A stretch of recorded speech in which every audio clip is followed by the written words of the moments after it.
Adel. Olá para todo mundo. Boa tarde. Começamos com a deputada Margarete, que foi convocada para outra missão, a nova missão na Câmara. Mais um, ela está colecionando. Diz para ela que a missão está pesada. E dessa vez é uma comissão de lavagem de dinheiro. Apenas ela, de parlamentar, faz parte. É tanto que o relator é um ministro do TRF e o presidente do STJ. Então, ela vai ficar responsável por representar a Câmara dos Deputados. Inclusive, essa comissão que tem um prazo de 90 dias para funcionar e no final da comissão ser apresentado um projeto de lei justamente atualizando o que é a lavagem de dinheiro, como pode ser punido, ela deve ser a relatora ou então a autora. E ela falou um pouco para a gente sobre isso, inclusive disse que vai ter a previsão de discussão de Caixa 2 nas campanhas. Vamos ver. Possivelmente ficarei ou com a autoria do projeto de lei, porque o que a comissão faz é um anteprojeto de lei. Então, algum parlamentar tem que assinar esse projeto de lei e outro terá que relatar. Então, o presidente da Câmara, Rodrigo Maia, ainda não se posicionou a esse respeito, mas a comissão ela é extremamente importante, como eu disse, despertou um interesse enorme nas carreiras jurídicas, que todas demandaram participação. Então, nós temos participação do COAF, da Polícia Federal, do Ministério Público, do Poder Legislativo, do Poder Judiciário e também da academia, professores, autores, pesquisadores do tema. É um tema que vai tratar, por exemplo, da questão de Caixa 2 nas campanhas, o que, por si só, já é um grande desafio. Então, é mais um desafio que o nosso mandato recebe aqui na Câmara. Aí, são 40 membros ao todo nessa comissão. E a gente, claro, também aproveita a oportunidade para falar sobre eleições em Teresina. Ela repercutiu aí o resultado das últimas pesquisas, a do Instituto Amostragem, que mostrou o candidato ficando na terceira colocação. Perguntei para ela se há uma possibilidade de reverter isso, já que geralmente é o que ocorre com os candidatos tucanos. Vamos ver. Não, estamos completamente otimistas com a eleição do professor Kleber Montezuma, que tem nosso querido amigo R. Silva como candidato a vice na chapa dele, já pediram, inclusive, os registros das candidaturas.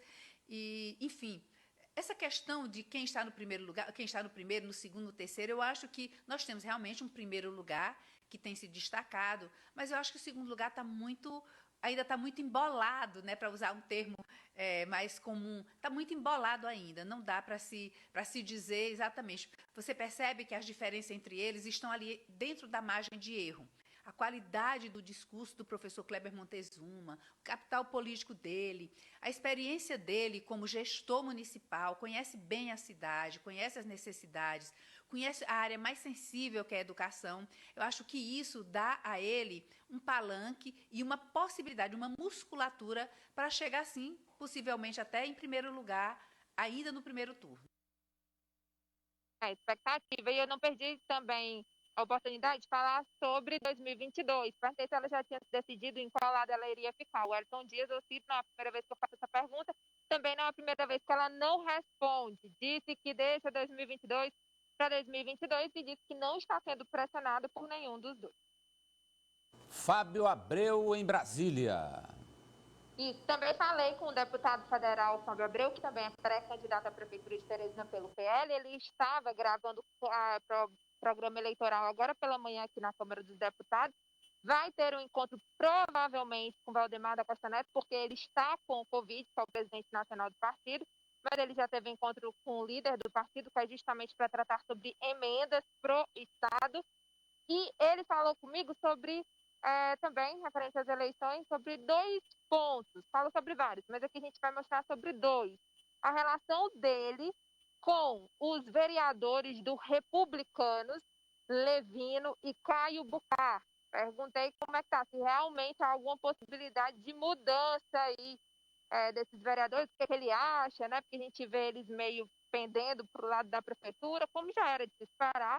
E ele falou o seguinte, vamos ver, ele também falou sobre o prefeito Firmino Filho, né? Está os dois assuntos em uma sonora só, respondendo às críticas do prefeito sobre segurança pública no Estado. O prefeito Firmino Filho foi contundente ao dizer que a culpa da segurança no Estado em péssima qualidade é do governador e do secretário de Segurança, se referindo a Fábio Abreu. Vamos ver. O que eu fiz em termos de acordo, o Partido Republicano veio de forma integral e com a oficialização da composição, eu entendo que qualquer comportamento aberto em relação a não apoio, pedir voto, por exemplo, para uma outra composição, é crime. Então, não tem aqui o que se falar a respeito disso. O que eu entendo é que nós temos um bom relacionamento com o partido, eu conto com o partido inteiro, com todos os seus integrantes, e a visita do vereador, seja Levino ou Caio Bocaro, a prefeitura, para mim, é natural, não tenho nenhum questionamento, nenhuma objeção a esse tipo de relação. Olha só, o primeiro erro do prefeito é atribuir culpa a alguém. Se você observar um processo de quem é gestor preocupado com um determinado problema, ele tem que fazer uma autoavaliação. Será que eu, como gestor, teria como colaborar para esse problema não existir em Teresina? E só tem. Se você observar, o esporte não existe em Teresina. E o esporte ajuda, sim, as pessoas a terem uma ocupação, principalmente o nosso jovem. A prefeitura hoje não se preocupa com o jovem, não tem espaço adequado para o jovem praticar esporte, não tem equipamento, material para esse jovem. Aqueles abdicados que se dedicam às escolinhas não têm apoio. Então, é uma área que é abandonada. Então, a posição, o deputado também falou que o plano de governo sairá nos próximos dias, o foco vai ser nos temas emprego, esporte e área social. E vocês viram aí, né? É crime, ele falou que é crime vereador cometer infidelidade partidária.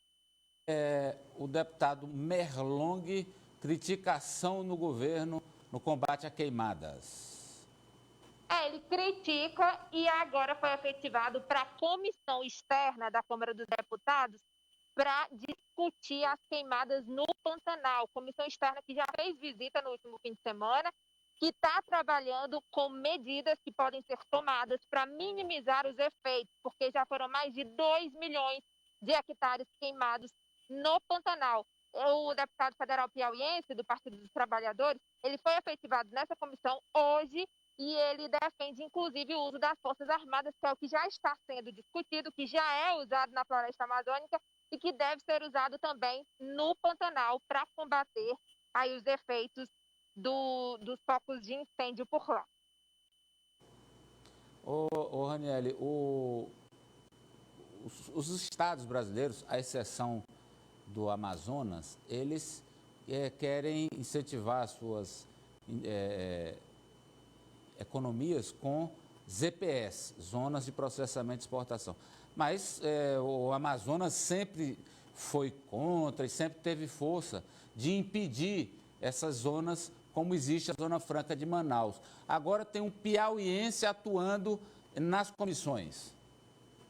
Faz dias que o deputado federal Júlio César, do PSD do Piauí, ele tenta colocar em votação essa medida provisória de número 973, que regulariza as zonas de processamento de exportação nos outros estados, além do estado de Amazonas, para que também elas não tenham um padrão de 80% de exportação, porque essa era a condição obrigatória. E aí muita gente não tinha interesse em comercializar nessas zonas de processamento de exportação. Como há uma previsão da Organização Mundial do Comércio de queda geral no mundo todo de 12% a 31%, aí o governo federal, o Palácio do Planalto, que se reuniu com o deputado federal piauiense Júlio César, eles formaram um texto, e esse texto, em consenso, foi aprovado ontem na Câmara dos Deputados, apesar da resistência da bancada do Amazonas. Agora, essa área de livre comércio, essas ZPS,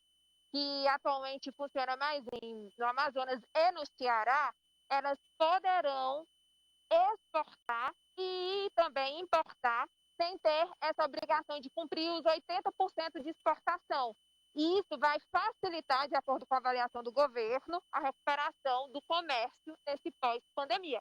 mas ainda há uma esperança de outras medidas provisórias para regularizar esse tema, porque nem com a aprovação dessa medida provisória significa que, por exemplo, a zona de processamento de exportação do Piauí seja regularizada, como era a expectativa do deputado federal piauiense. Ora, se a Zona Franca de Manaus atua de um jeito, por que as outras não atuariam?